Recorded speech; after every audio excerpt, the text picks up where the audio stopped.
Hello and welcome to my channel SK tutorial online. और आज का हमारा डिस्कशन रहेगा एक बुक के बारे में जिसका नाम है the top 5 regrets of dying. मरने से पहले जो 5 अफसोस रहते हैं ज़िंदगी में, उसके बारे में इस बुक में लिखा हुआ है। और इसको लिखा है ऑस्ट्रेलियन राइटर ब्राउनी बेयर ने। तो स्टार्ट करते हैं आज का वीडियो।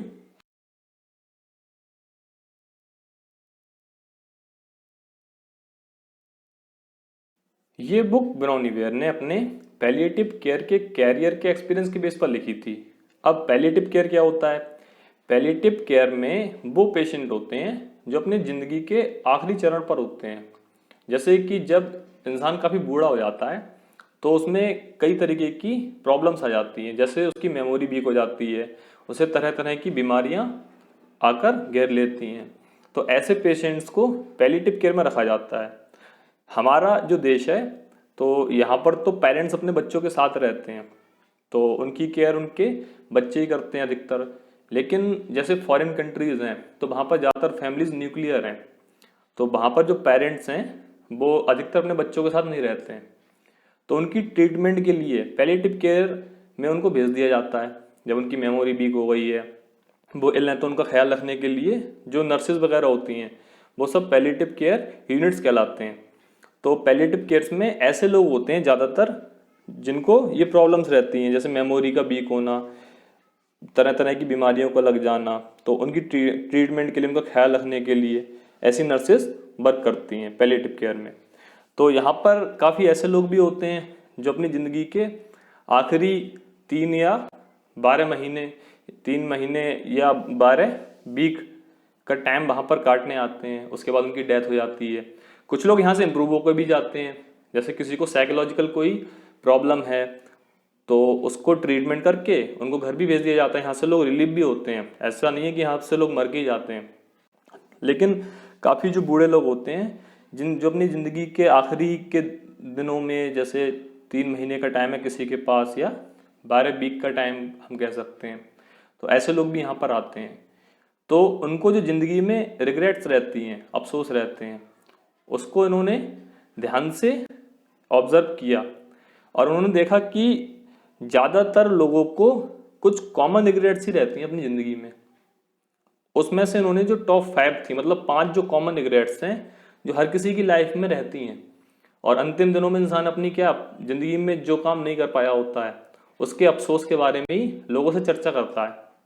तो उन्होंने उसको ध्यान से ऑब्जर्व किया और उसके बेस पे इस बुक को लिखा है कि मरते हुए इंसान को कौन से 5 अफसोस रहते हैं ज़िंदगी में, या कौन से 5 रिग्रेट्स रहते हैं।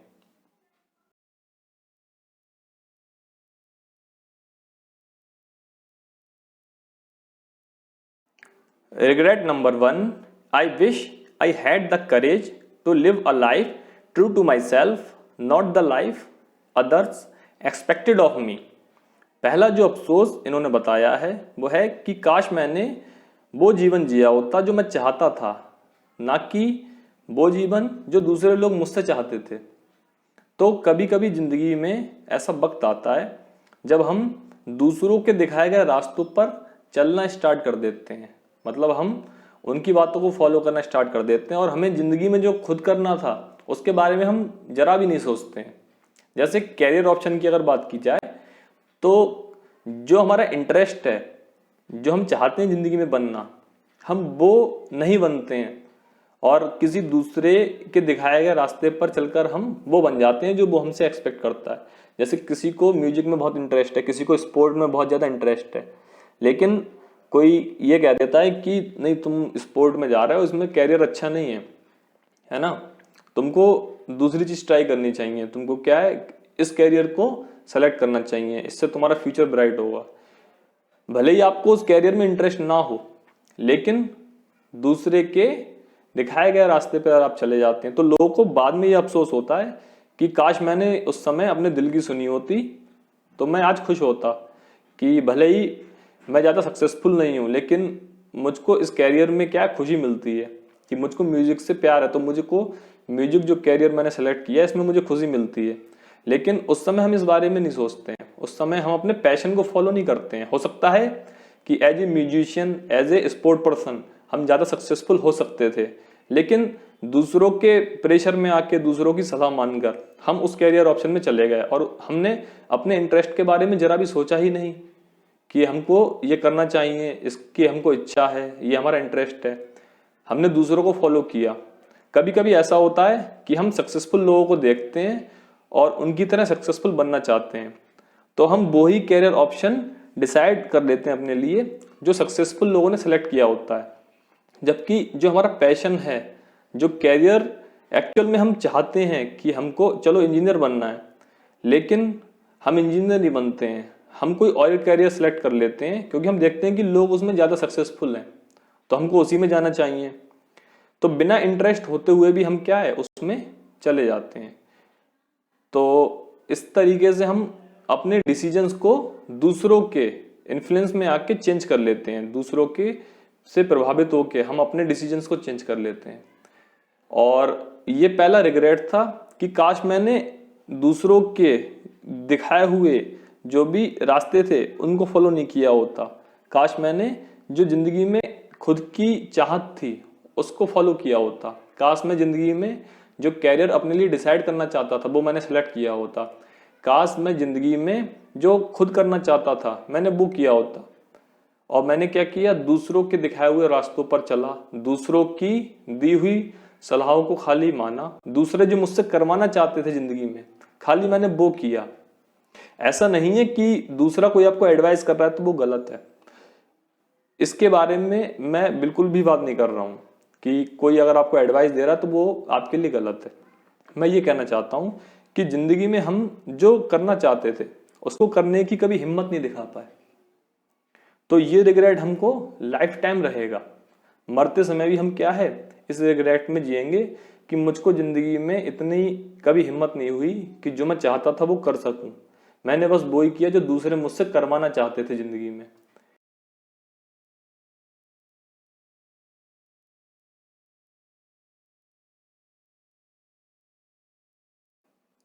Regret number 2, I wish I had not worked so hard. तो दूसरा अफसोस जो लोगों को अपनी जिंदगी में रहता है वो यह रहता है कि मैंने अपनी जिंदगी में हद से ज्यादा काम नहीं किया होता। मतलब जो वर्क प्लेस है उसको मैंने ज्यादा टाइम दे दिया जिंदगी में और बाकी चीजों को मैं जिंदगी में टाइम नहीं दे पाया। मैंने खाली जिंदगी क्या है बिताई है, जिंदगी को मैंने जिया नहीं है।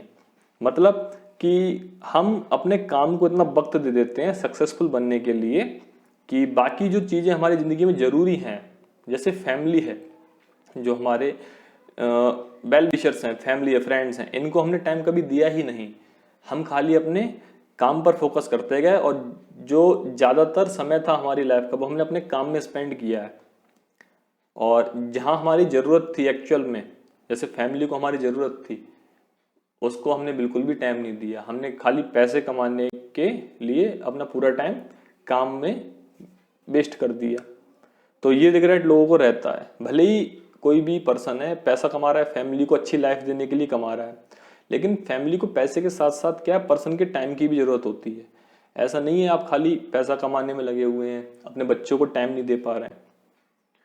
तो ये रिग्रेट इंसान की लाइफ में रहता है। बच्चों को खाली अपनी एक अच्छी लाइफ की जरूरत नहीं है खाली कि पेरेंट्स क्या है पैसे देते रहे, उनको क्या है अच्छी एजुकेशन दे रहे हैं। बच्चों को क्या पेरेंट्स की भी जरूरत होती है जिंदगी के हर मोड़ पर। और हम क्या कर रहे हैं, केवल टाइम अपना वर्क में वेस्ट किए जा रहे हैं, वर्क में टाइम दे रहे हैं। हम सक्सेसफुल बनने के लिए, पैसा कमाने के लिए इतना बिजी हो गए हैं कि बाकी चीज़ें हमें दिखाई नहीं दे रही हैं। तो इंसान को ये अफसोस रहता है लाइफ में कि मैंने क्या पैसे कमाने के लिए, सक्सेसफुल बनने के लिए केवल अपने काम पर फोकस किया। सबसे ज़्यादा मैंने क्या किया, टाइम अपने काम को दिया। और ज़िंदगी के जो और पहलू थे, फैमिली थी, उसको तो बिल्कुल मैंने टाइम ही नहीं दिया। अपने बच्चे को बड़ा होते हुए नहीं देखा, अपने बच्चे के जो भी प्रोग्राम्स थे उनमें कभी पार्टिसिपेट नहीं किया, देखने ही नहीं गया। मतलब बच्चे क्या ऐसे ही बड़े हो गए, मैं तो खाली अपने काम में बिजी रहा।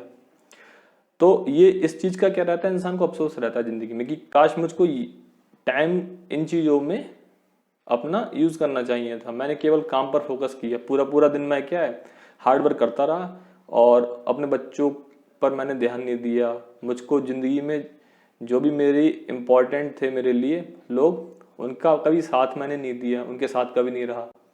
तो इंसान को इस चीज़ का अफसोस भी होता है कि मैं अपना टाइम इन चीज़ों पर ज़्यादा यूज़ करता, और जिन चीज़ों की एक्चुअल में जो मेरे लिए क्या है, वेल्थ है, एक्चुअल में जो मेरे लिए सक्सेस है, वो ये रिलेशंस थे, ये फैमिली थी, ये फ्रेंड्स थे, लेकिन मैंने इनको टाइम नहीं दिया, मैंने टाइम दिया अपने काम को।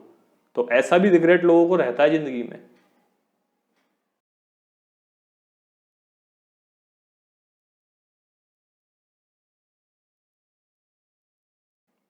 Regret number 3, I wish I had the courage to express my feelings. जो तीसरा अफसोस जिंदगी में इंसान को रहता है वो ये रहता है कि वो अपनी फीलिंग को एक्सप्रेस नहीं कर पाता है ना। अब जैसे पर्सनली कहा जाए तो किसी पर्सन को किसी से प्यार है और वो उसको एक्सप्रेस नहीं कर पा रहा है, तो इसका अफसोस उसे लाइफ टाइम रहेगा। ऐसा ही, ऐसा नहीं है किसी लड़की से ही आपको प्यार है तो आप उसको ही जाके क्या प्रपोज कर रहे हैं, उस पर अपनी फीलिंग्स एक्सप्रेस कर रहे हैं। अपने बच्चों से भी पेरेंट्स को प्यार होता है, लेकिन कभी कभी क्या है, हम जैसे बच्चा भी अपने पेरेंट को नहीं बता पाता है कि मैं पापा आपसे इतना प्यार करता हूँ, मम्मी आपसे इतना प्यार करता हूँ। और पेरेंट्स भी बच्चे को कभी कभी अपनी जो फीलिंग्स है वो एक्सप्रेस नहीं कर पाते हैं। बच्चा उनको छोड़ के जा रहा है, वो बेचारे कह ही नहीं पा रहे हैं कि यार मैं तो तुमसे प्यार करता हूँ, तुम मुझे छोड़ के कैसे जा सकते हो। तो ये अफसोस भी इंसान को ज़िंदगी में रहता है कि मैं अपनी फीलिंग्स को कभी अपने जो भी फैमिली थी, मेंबर्स थे, जो भी लोग थे जिनकी ज़िंदगी में ज़रूरत होती है, उनसे मैं अपनी कभी फीलिंग्स एक्सप्रेस नहीं कर पाया। तो ये रिग्रेट भी इंसान को ज़िंदगी में रहता है।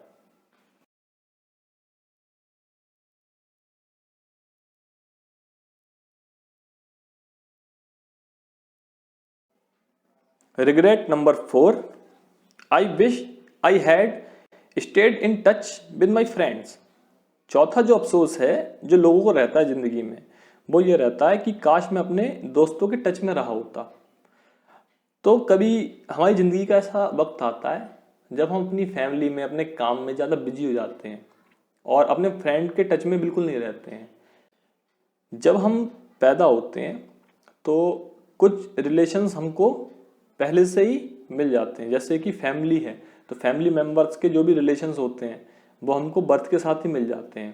पेरेंट्स हैं, ब्रदर हैं और भी रिलेटिव्स हैं, ये सब क्या हमारे बर्थ के साथ हमारे साथ होते हैं। लेकिन जो एक कंप्लीट रिलेशन जिसको हम कहेंगे फ्रेंडशिप, वो हम खुद बनाते हैं। दोस्तों का साथ हम खुद सेलेक्ट करते हैं, दोस्त हम अपने लिए खुद सेलेक्ट करते हैं। तो ये कंप्लीट रिलेशन होता है लाइफ में। हमारी ज़िंदगी का एक बहुत बड़ा हिस्सा, जो बहुत अच्छे दिन होते हैं, जो खुशियाँ होती हैं, जो गम होते हैं, वो हम अपने दोस्तों के साथ शेयर करते हैं। और एक वक्त के बाद हम जब अपने काम में बिजी हो जाते हैं, जब अपनी फैमिली लाइफ में बिजी हो जाते हैं, जैसे शादी के बाद कोई अपनी फैमिली के साथ बिजी हो गया, तो हम उन दोस्तों को बिल्कुल ही भूल जाते हैं, है ना। तो ये अफसोस भी हमें ज़िंदगी में रहता है कि मेरा वो इतना अच्छा दोस्त था और मैंने उसको बिल्कुल भुला दिया, मैंने उसको बिल्कुल टाइम ही नहीं दिया, उससे कभी बात ही नहीं की जो मुझे करनी चाहिए थी, कि मैंने उससे क्या 20 साल से बात ही नहीं की है और वो मेरा सबसे अच्छा दोस्त था, कि मैंने उसको 10 साल से देखा ही नहीं है, उस पर फ़ोन से एक कॉल तक नहीं की, और वो मेरा सबसे अच्छा दोस्त था ज़िंदगी में। हमने ज़िंदगी का एक बेहतरीन समय साथ में बिताया है और उस दोस्त को मैंने इतने सालों से देखा भी नहीं है। तो ये अफसोस भी इंसान को ज़िंदगी में रहता है कि कम से कम मैं उनके टच में तो रह पाता। जो मेरे दोस्त थे मैंने उनको वक्त ही नहीं दिया, मैं अपनी ज़िंदगी में इतना बिजी हो गया, सक्सेस के पीछे मैं इतना भागा, मैं पैसे कमाने के पीछे इतना बिजी हो गया कि अपने जो भी दोस्त थे उनको मैं, जो मेरे हर समय अच्छे बुरे वक्त में साथ देते थे, उनसे मैंने बिल्कुल टच ही नहीं रखा, उनसे बिल्कुल रिश्ता ही तोड़ दिया। तो यह अफसोस भी इंसान को क्या है, ज़िंदगी में रहता है। तो आपके जो भी फ्रेंड्स हैं उनको आप टच में रहें, उनको वक्त दें। ऐसा नहीं है कि आपके ज़िंदगी का वो हिस्सा नहीं है, वो एक बहुत ज़रूरी हिस्सा है। तो ये अफसोस इंसान को ज़िंदगी में रहता है। तो मेरा तो यही कहना है कि अपने दोस्तों के टच में रहें, अपने जो भी फैमिली है हर पर्सन को टाइम दें। ज़िंदगी में ये चीज़ भी ज़रूरी है, ज़िंदगी में बाकी चीज़ें भी ज़रूरी हैं, सक्सेसफुल होना भी ज़रूरी है, एक अच्छी लाइफ बनाना भी ज़रूरी है अपने लिए, लेकिन इन सबको साथ में लेकर चलना भी ज़रूरी है। क्योंकि ज़िंदगी बिताना और ज़िंदगी जीना तो अलग अलग चीज़ें हैं। तो ये चौथा रिग्रेट इंसान की ज़िंदगी में रहता है कि मैं अपने दोस्तों के टच में नहीं रहा।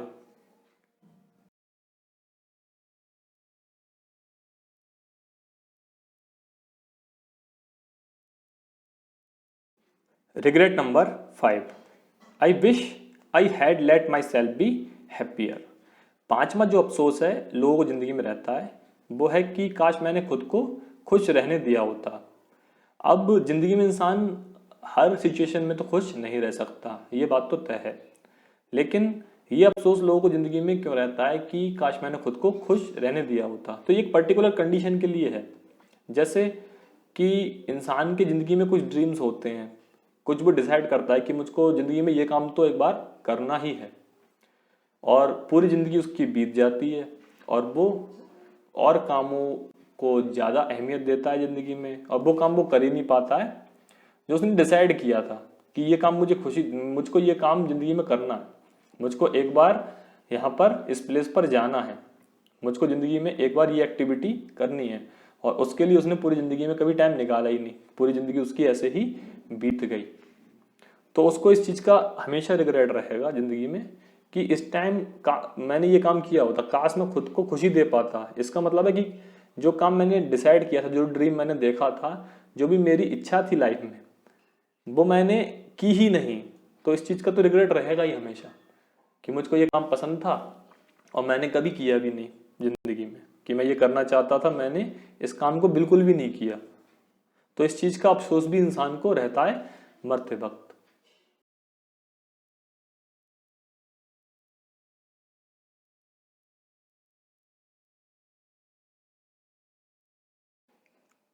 So this is the end of the video. और इस वीडियो के लास्ट में मैं यही कहना चाहूँगा कि इसके बारे में जो भी ये 5 रिग्रेट्स हैं लाइफ के बारे में, इनके बारे में आप अपने नज़रिए को बताएं मुझे कमेंट्स बॉक्स में। और यही कहना चाहूँगा कि इसके बारे में थोड़ा सोचें कि ज़िंदगी में हमको क्या क्या चीज़ें करनी चाहिए, क्या क्या चीज़ें नहीं करनी चाहिए, ताकि हमारी लाइफ में कोई रिग्रेट ना रहे।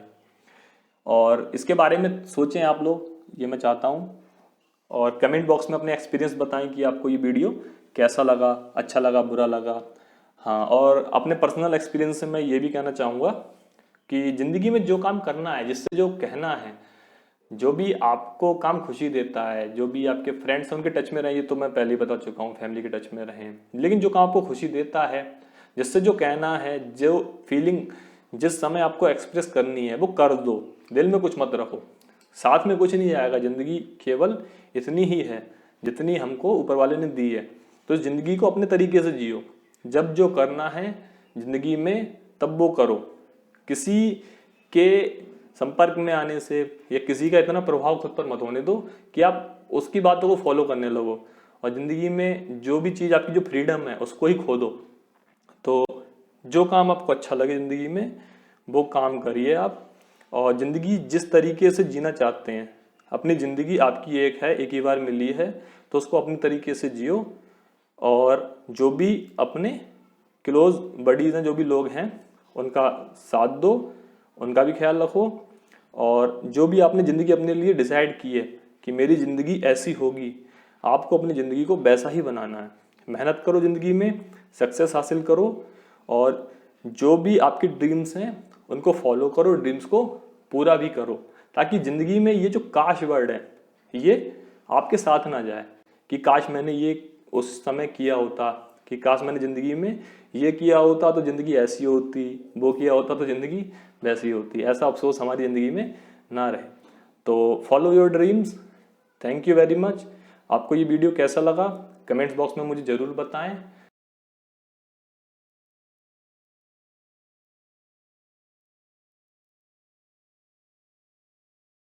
ये जो मेरा चैनल है SK ट्यूटोरियल ऑनलाइन, इसको सब्सक्राइब करें, लाइक करें इस वीडियो को, शेयर करें अपने फ्रेंड्स के साथ। और ऐसी अच्छी वीडियो के साथ मैं दोबारा आता हूँ। Thanks for watching my video. Thank you.